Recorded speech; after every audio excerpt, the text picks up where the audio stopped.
কি মোনাজাত করব? হ্যাঁ, মোনাজাত করব? হ্যাঁ, না না বললে হবে না।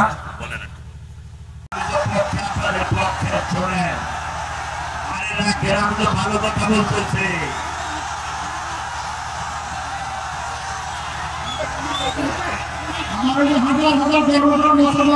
আমাদের যিনি প্রধান আকর্ষণ তিনি মঞ্চে এসেছেন, আমরা তার কথা শুনবো, আপনাদের সঙ্গে আমরা শুনবো। দয়া করে আমরা আমরা তো সবাই আমরা বক্তব্য দিতে পারি। আমরা দিব আজকে বক্তব্য। আজকে প্রধান বক্তা হুজুর আমাদের আল্লাহ সুবহানাহু তিনি আমাদের সকলের কাছে দোয়া চেয়েছেন। আল্লাহ সুবহানাহু বলবো যে বসে করেন, আপনার থামার কোনো প্রয়োজন নাই, আমাদের যত সময় আছে। আজকে আমার আলোচনার বিষয় হচ্ছে আল্লাহ তাআলা 7 শ্রেণীর মানুষকে খুবই অপছন্দ করেন। এই 7 প্রকার মানুষ পৃথিবীতে এখন আছে। আল্লাহর দৃষ্টিতে এরা ঘৃণিত, এরা নিকৃষ্ট, আল্লাহ এদেরকে পছন্দ করেন না, ভালোবাসেন না। এই 7 প্রকার মানুষ কারা? আমরা কোরআনে কারিমের আয়াত থেকে তাফসীরুল কোরআন মাহফিল লিখেছেন। হক আদায় করে যতটুকু পারা যায় আমরা চেষ্টা চালাবো ইনশাআল্লাহ।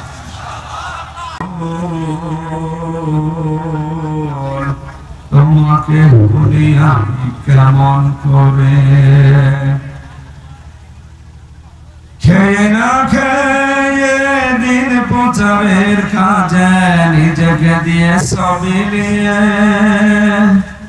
তায়েফের কাফেরেরা চিনল না এ আলো, দুষ্ট ছেলেদের পিছু দিল লেলিয়ে। পাথরের আঘাতে ক্ষত বিক্ষত হয়ে সারা শরীর থেকে রক্ত ঝরে। এ রাসূল তোমাকে ভুলি আমি কেমন করে,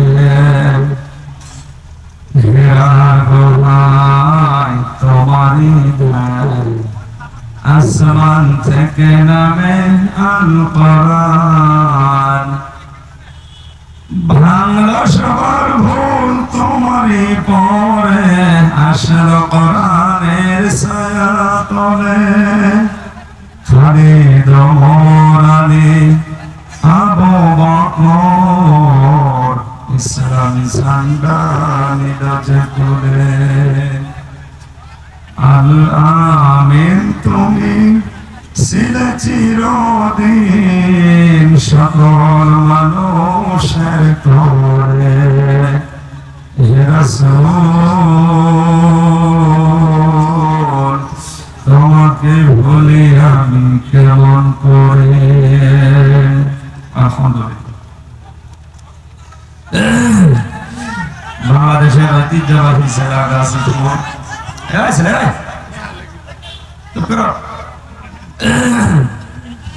ধীরাশ্রম নবজাগরণ ফাউন্ডেশনের উদ্যোগে মরহুমদের রূহের মাগফিরাত কামনার্থে ৯তম বাৎসরিক তাফসীরুল কোরআন মাহফিলের সম্মানিত সভাপতি, মাহফিলের প্রধান অতিথি জনাব আলহাজ মোহাম্মদ জাহিদ হাসান রাসেল এমপি, বিশেষ অতিথি হিসাবে অনেকের নাম এখানে আমরা দেখতে পাচ্ছি। আমাদের সময় স্বল্পতার কারণে আমরা একবার দোয়া করলাম, আল্লাহদের সম্মান মর্যাদা শুধু দুনিয়া না উভয় জগতে যেন আরো বাড়িয়ে দেন কোরআনের ইজ্জতে, বলেন আমিন।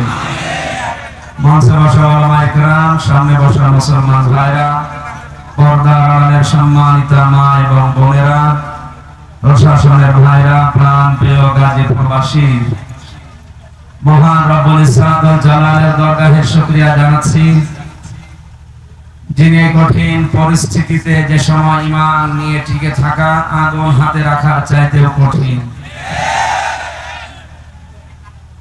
এই ভয়াবহ পরিস্থিতিতে কোরআনের অনুষ্ঠানে আমাদেরকে হাজির করলেন, বলেন আলহামদুলিল্লাহ। দরুদ আর সালাম পড়ছে আমাদের নবী মুহাম্মদ রাসূলুল্লাহ সাল্লাল্লাহু আলাইহি ওয়াসাল্লামের প্রতি, যার আনিত আদর্শ পেয়ে আমরা সকলে খুশি না বেজার? সম্মানিত ভাইরা, বাস্তবতাকে আগে প্রাধান্য দেওয়া লাগবে। স্থান কাল পাত্র ভেদে কথা বলার যে নিয়ম, উদউ ইলা সাবিলি রাব্বিকা বিল হিকমাতি ওয়াল মাউইযাতিল হাসানা। আল্লাহ তাআলা বলেন, হে নবী, মানুষকে আপনি ডাকেন আপনার রবের দিকে হিকমতের সাথে, প্রজ্ঞাপূর্ণ কথার সাথে ডাকেন, আহসান সুন্দর সুন্দর উপদেশ দিয়ে মানুষদেরকে ডাকেন। আমরা আল্লাহর কোরআনের এই আয়াত সামনে রেখে খুব অল্প সময়, কর্তৃপক্ষ যে সময় বেঁধে দিয়েছে আমরা ঠিক সেই সময়ের ভেতরে শেষ করবো ইনশাআল্লাহ। আজকে আমার আলোচনার বিষয় হচ্ছে মহান আল্লাহ তাআলা 7 শ্রেণীর মানুষকে খুবই অপছন্দ করেন। এই 7 প্রকার মানুষ এই পৃথিবীতে এখন আছে। এই 7 শ্রেণীর মানুষ যাদেরকে আল্লাহ খুবই অপছন্দ করে, শুধু অপছন্দ না, আল্লাহর দৃষ্টিতে এরা ঘৃণিত, এরা নিকৃষ্ট। আল্লাহ এদেরকে পছন্দ করেন না, ভালোবাসেন না। এই 7 প্রকার মানুষ কারা? আমরা কোরআনে কারিমের আয়াত থেকে তাফসীরুল কোরআন মাহফিল লিখেছেন, হক আদায় করে যতটুকু পারা যায় আমরা চেষ্টা চালাবো ইনশাআল্লাহ। কথা বন্ধ করেন, কথা বন্ধ করেন। কোরআনের আলোচনা আরম্ভ হলে কথা বলা, এটা কিন্তু মারাত্মক গুনাহ হবে। আপনি জানেন যে কথা এখন না বললে হচ্ছে না, ইশারা দেবেন, কথা বলবেন না। সূরা বাকারার 190 নম্বর আয়াতে আল্লাহ ঘোষণা দিলেন, ওয়াকাতিলু ফি সাবিলিল্লাহিল্লাযীনা ইউকাতিলুনাকুম ওয়া লা তা'তাদু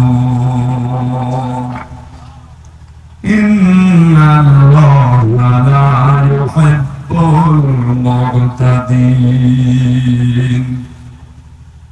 তোমরা যুদ্ধ করো আল্লাহর রাহে তাদের বিরুদ্ধে যারা তোমাদের সাথে যুদ্ধে লিপ্ত হয়, কিন্তু সাবধান, সীমা লঙ্ঘন করবা না। অবশ্যই আল্লাহ সীমা লঙ্ঘনকারীদেরকে পছন্দ করেন না। এখন যুদ্ধ করা লাগবে আমাদেরকে আল্লাহর রাহে। তাম পৃথিবীর বিজাতি যারা, বিশেষ করে অভিশপ্ত জাতি ইহুদি, যারাও কিন্তু যুদ্ধ করছে, কিন্তু ওদের রাস্তাটা শয়তানের রাস্তা। ওদের বিরুদ্ধে যারা মাতৃভূমিকে ইসলামের পক্ষে থেকে যুদ্ধ চালিয়ে যাচ্ছে, ফিলিস্তিনের এই ভাইরা, এরা যুদ্ধ করছে আল্লাহর রাহে। এখন ইমানদার শয়তানের অনুসারীরা কি করবে? আল্লাহ সে থিওরি দিয়েছেন, আল্লাযীনা আমানু ইউকাতিলুনা ফি সাবিলিল্লাহ। যারা ঈমান এনেছে তারা লড়াই করে, সংগ্রাম করে, যুদ্ধ করে, কিন্তু রাস্তাটা হবে আল্লাহর। কার? এই যে আমরা বলি শহীদ হয়ে গেছে, শহীদ কেমন করে মানুষ হয়, কার রাস্তায় জীবন দিলে শহীদ হয়, এটা অনেকেই না জেনে আন্দাজে অনেকের নামে শহীদ লাগিয়ে দেয়। থেকে রাস্তার ধারে একটা সাইনবোর্ড লাগিয়েছে, শহীদ চন্দ্র, নাম শুনে বোঝা যাচ্ছে কয় নম্বরের শহীদ। শহীদ হওয়ার জন্য 1 নম্বরে ঈমান লাগবে, 2 নম্বরে যে জীবন দিচ্ছে এই রাস্তাটা হওয়া লাগবে আল্লাহ। ঈমান তো নেই, রাস্তা টাকা ভাগাভাগি করতে গিয়ে মরে গেছে, টেন্ডারে টাকা ভাগাভাগি করতে মরে গেছে, হল দখল করতে গিয়ে মরে গেছে, জমি অবৈধভাবে দখল করার জন্য গিয়ে মরে গেছে, সেও শহীদ। এজন্য ঈমান যাদের আছে এরা সারা জীবন লড়াই করবে, সংগ্রাম করবে, যুদ্ধ চালাবে, কিন্তু রাস্তা হবে আল্লাহর। এই কথা বলছেন, ঈমানদারের জীবনে লড়াই সংগ্রাম থাকবে, কিন্তু রাস্তাটা আল্লাহর হওয়া লাগবে। আল্লাহর রাস্তায় যদি কেউ জীবন দিতে পারে, সংগ্রাম করে, লড়াই করে, যুদ্ধের ময়দানে, আল্লাহ তাআলা জানিয়েছেন, হে নবী আপনি তাদেরকে মৃত বলবেন না। ওয়ালা তাহসাবান্নাল্লাযীনা কুতিলু ফি সাবিলিল্লাহি আমওয়াতা। বালাহিয়াউন ইনদা রাব্বিহিম ইরসাকুন। সূরা আলে ইমরান 4 নাম্বার পারা 11 নাম্বার পৃষ্ঠা 9 নাম্বার লাইনের 169 নাম্বার আয়াত। তাফসীরে ফি জিলালিল কোরআন কারীম সাইয়্যিদ কুতুব লিখেছেন, আল্লাহ তাআলা বলেন, হে নবী, আমার রাহে যারা জীবন দেয় এদেরকে আপনি মৃত ভাববেন না, বরং এরা জিন্দা জীবিত, এবং আমি আল্লাহর কাছে এরা খাবার খাই। সভাপতি সাহেব আজকে যদি মারা যায় আর যদি ঈমান নিয়ে মরতে পারে, কবরে থাকবে, ঘুমিয়ে থাকবে, এইটা শেষ, আর কিছু নেই। কথা বুঝতেছেন? কিন্তু উনি যদি শাহাদাতের মরণ পায়, শহীদ হয়ে মরতে পারে, উনি কবরে যাওয়ার পরে আর ঘুমাবে না, উনি জীবিত এবং জিন্দা আছে আল্লাহর কাছ থেকে কিয়ামত পর্যন্ত উনি খাবার পেতে থাকবে। তাও দুনিয়ার এই পোষা খাবার না, জান্নাতের খাবার আল্লাহ নিজে কুদরতি হাতে ওনাকে কিয়ামত পর্যন্ত খাওয়াবে। এজন্য নবীজির সারা জীবনের দোয়া ছিল এটা, আল্লাহুম্মা ইন্নী আসআলুকা শাহাদাতান ফি সাবিলিক, হে আল্লাহ তুমি তোমার রাহে আমাকে শহীদ হিসাবে গ্রহণ করো। শাহাদাতের মরণে তো দামি এবং মর্যাদাপূর্ণ। বিশ্ব নবী জানিয়েছেন, আমি মনে হয় আল্লাহর রাহে যুদ্ধ করি, শহীদ হয়ে যায়, আবার যদি আল্লাহ আমার জীবন ফিরিয়ে দেয়, আবার যুদ্ধ করি, শহীদ হয়ে যায়, আবার যদি জীবন ফিরিয়ে দেয়, আবার যেন যুদ্ধ করি, শহীদ হয়ে যায়। আমি মুহাম্মদকে আল্লাহ যদি 100টা জীবন দান করে, 100 জীবন শহীদ হতে চায়।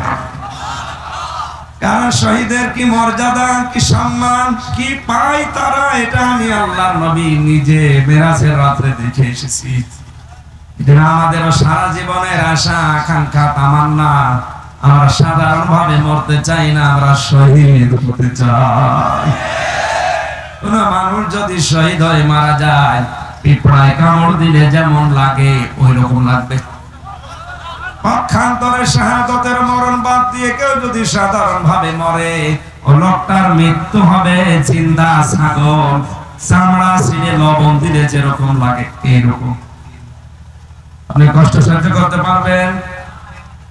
বিশ্বনবী মুহাম্মদ রাসূলুল্লাহর যেদিন মরণ আসে, ইন্তেকাল যেদিন হবে, সেই দিন তার কপাল বারবার ঘেমে যাচ্ছিল। হঠাৎ দরজায় কে যেন কড়া মেরেছে। হযরতে ফাতেমা দরজা খুলে দেখে, এক পা আকাশে এক পা জমিনে এরকম একটা মানুষ দাঁড়িয়ে আছে। ভয়ে দরজা বন্ধ করে দিয়ে এসে বলে, বাবা, এমন একটা লোককে দেখলাম, কোনদিন এরকম মানুষ দেখি নাই। বিশ্ব নবী বলেন, মা ফাতিমা, ওটা সাধারণ লোক না, ওটা আল্লাহর ফেরেশতা আজরাইল এসেছে তোমাকে ইতিম করতে, দরজা খুলে দাও।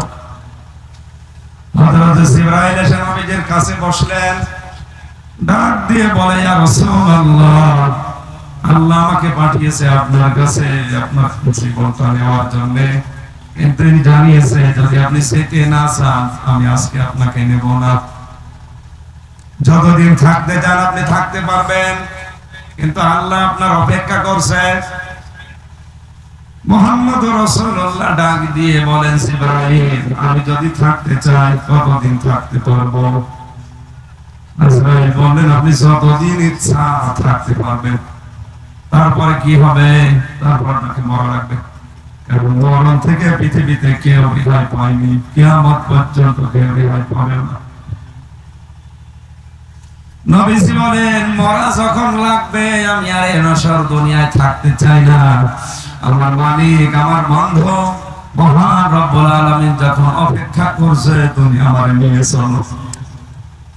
হযরতে আজরাইল বলে, হুজুর আপনি রেডি হন। শুধু হাতটা বুকের উপরে রেখেছিলেন। নবীজি বললেন, কি রাখলে? বলে, হাত রেখেছি। তুলে ফেলো। কেন? তুমি মনে হচ্ছে আমার বুকের উপরে পাহাড় রেখে দিয়েছো। গাজীপুরবাসী মগজ খাটান, বুদ্ধি খাটান। আল্লাহর পরে যার স্থান এই পৃথিবীতে, পাথর তাকে সালাম দিয়েছে। নবীজি বলেন, আমি ওই পাথরগুলো এখনো চিনতে পারি। রাস্তা দিয়ে হেঁটে যাওয়ার সময় যারা আমাকে সালাম দিত, না বললে হালাল হয়ে যেত, না বললে হারাম হয়ে যেত। আকাশের দিকে শুধু আঙ্গুলে ভাবে ইশারা করেছিলেন, চাঁদ পর্যন্ত 2 টুকরা হয়ে গেছে। জমিন থেকে তুলেছিলেন, পা পর্যন্ত আকাশে আরশে পৌঁছে গেছে। আরশ মহল্লায় কেউ জুতা পায়ে দূরের কথা, এমনিতেই ঢুকতে সাহস পায় না। অথচ বিশ্ব নবী জুতা খোলার জন্য প্রস্তুতি নিচ্ছিলেন। আল্লাহ বলেন জুতা খোলা লাগবে না, চলে আসেন, আপনার জুতার ধুলায় আমার আরশ ধন্য হয়ে যাবে। আমি শুধু সুবহানাল্লাহ বলে শেষ করে দিলেন। আপনি ভাবেন তো কত বড় মর্যাদা তার। ওয়ারাফা'না লাকা যিকরাক, নবী আপনার নাম আমি এমন উঁচু তুলেছি, আমি আল্লাহ পর্যন্ত আপনার নাম আমি তুলে দিয়েছি। যেখানে আমি সেখানে আপনাকে আমি তুলে এনেছি। একটা সেকেন্ড দুনিয়ায় বাদ থাকে না আল্লাহ এবং মুহাম্মাদের নাম উচ্চারণ হতে। বাংলাদেশের এক প্রান্ত থেকে আরেক প্রান্ত 1150 কিলোমিটার। আপনি টেকনাফের ওই জায়গা থেকে যদি আযান শুরু করেন, কক্সবাজারে আসার পরে দেখবেন আযান চলছে। চট্টগ্রামে আসবেন দেখবেন আযান চলছে।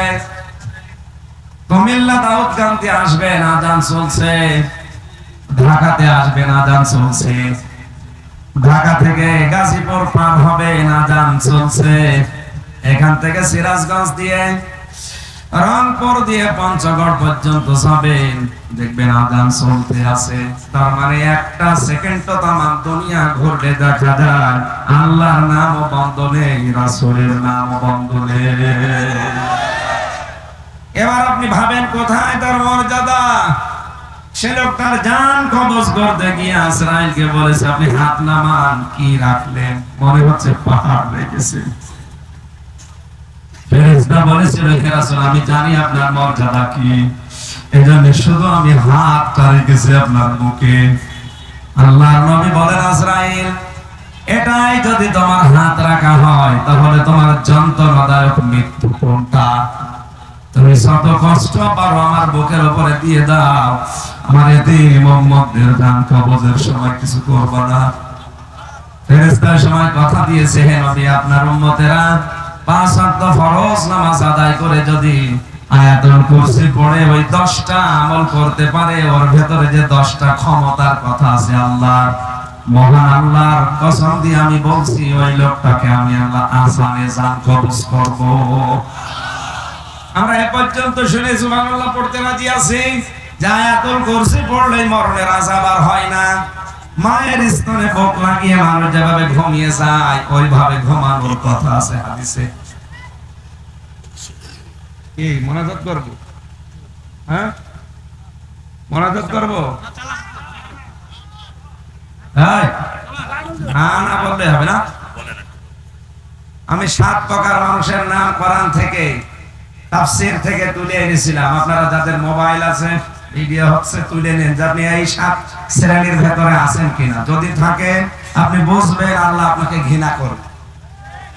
আমি বিস্তারিত তথ্যগুলো বাদ দিলাম সময় সংক্ষেপের কারণে। 1 নম্বরে সীমা লঙ্ঘন যারা করে আল্লাহ তাদেরকে সবচাইতে বেশি অপছন্দ করে। আল্লাহর সীমা আছে না নেই? 190টা আছে আল্লাহর সীমা। আমাদের যেমন বাংলাদেশের চারিদিকে বর্ডার দেওয়া আছে, আল্লাহর এরকম বর্ডার তামাম পৃথিবীতে কয়টা? 190টা। আমরা এতগুলো পয়েন্ট আকারে বলতে গেলে অনেক সময় লাগবে। 2 নম্বরে জালিম বা অত্যাচারী যারা, এদের প্রতি আল্লাহর সবচাইতে বেশি রাগ। ইত্তাকি দাওয়াতাল মাজলুম, আল্লাহ বলেন সাবধান, নবীজি বলেন সাবধান, মাজলুমের বরদোয়াকে ভয় করবা। ফাইন্নাহা লাইসা বাইনাহু ওয়া বাইনাল্লাহি হিজাব, আল্লাহ এবং মাজলুমের ভেতরে আর কোনো পর্দা থাকে না, ও বললেই কবুল হয়ে যায়।